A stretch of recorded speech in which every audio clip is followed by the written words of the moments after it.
Mr. Secretary, in his farewell speech to the UN General Assembly on Tuesday, President Obama stated, "There is no ultimate military victory to be won in Syria."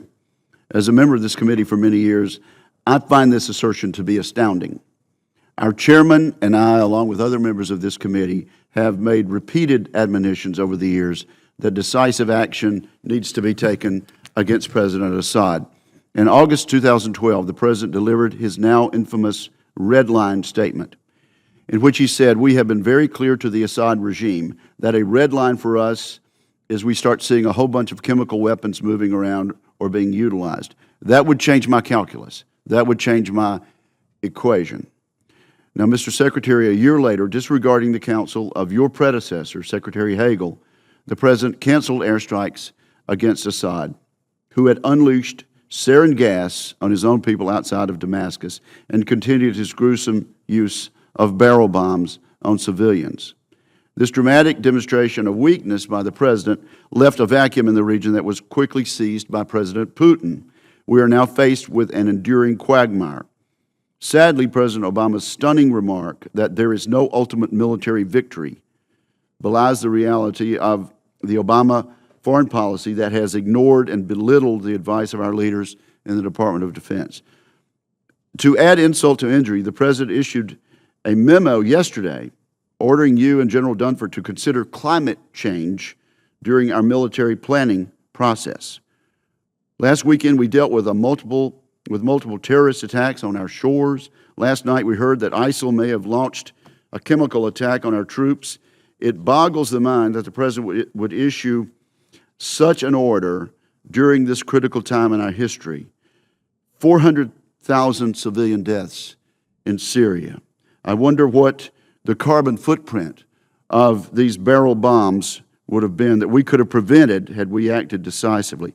Mr. Secretary, I have the highest regard for you as an individual, as I've already stated, and I thank you for your service. I just wish you had been given the appropriate authority by the President to turn this administration's misguided policy around. Now, I was here when this hearing began at 9:30. You've all been very patient with your answers, and I know you've discussed this already, Mr. Secretary, but at this point, toward the end of this hearing, is there anything else you'd like to add in response to what I've said? It seems the President is more resolved now than ever to forget his 2012 promises. What's your recommendation as to the future of the Assad regime? What about the President's? What about your statement during confirmation that, as the President has said, Assad has lost his legitimacy and cannot be a part of the long-term future of Syria? Is that statement still operative? I think it is. And I'll just give a general answer to your general question. You're right; it was discussed earlier, and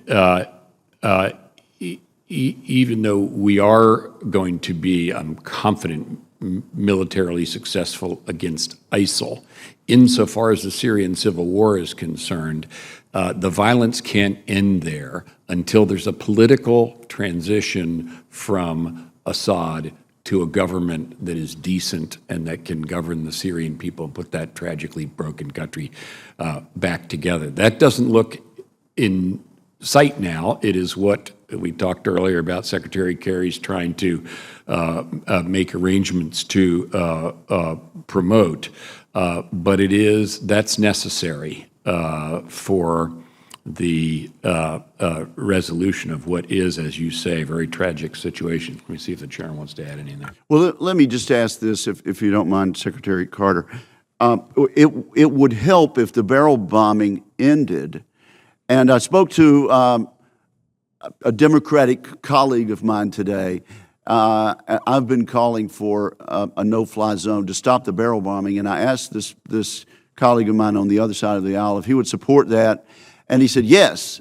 He said, I want to call it something else rather than a no-fly zone, but that this particular senator, it is a fact that this particular senator has now changed his position and would like us to take action to prevent the barrel bombing.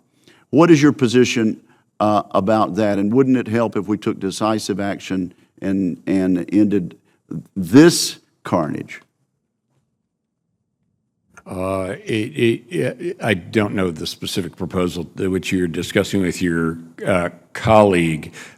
Make one comment and then see if the chairman wants to add anything. I think he was talking about a no-fly zone, Well, but described in more palatable terms. There are a number of different proposals have been made, but the one that I think the focus on right now is the one Secretary Kerry's trying to promote, namely a no-fly zone for the Russians and the Syrians who are attacking the Syrian people. If they're talking about a no-fly zone for American aircraft fighting ISIL, needless to say, that's not going to get any enthusiasm, get strong opposition from speaking me. about but I think that's what it's. But it's not called that. But Secretary Kerry's trying to get a stand down of the Syrian and Russian Air Force, and if he's successful, that would be a good thing. You ask the chairman if he has anything to add. Senator, the only thing I'd say is, as the situation on the ground changes, I think I have a responsibility, we, the Joint Force, has a responsibility to make sure the President has a full range of options. We have discussed that issue in the past under certain conditions. The conditions on the ground will change, and we'll continue to look at those options and make sure they're available to the President. What about the option of controlling the airspace so that barrel bombs cannot be dropped? All the options. What do you think of that option, sir? Right now, Senator, for us to control all of the airspace in Syria would require us to go to war against Syria and Russia. That's a pretty fundamental decision that certainly I'm not going to make. To impose a no-fly zone. Chairman, could I for a second just answer? No, Senator Gillibrand. That's not what I said, Chairman.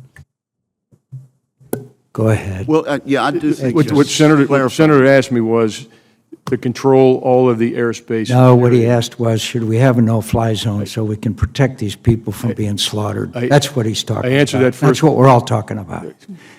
so. That would not require going to war, full scale, would it? Not necessarily, Senator. I'm sorry, but I tried to answer the first question first, and then I was responding to the second part of your question. But I did not mean to say that imposing a no-fly zone would require us to go to war. That's not the question I was answering.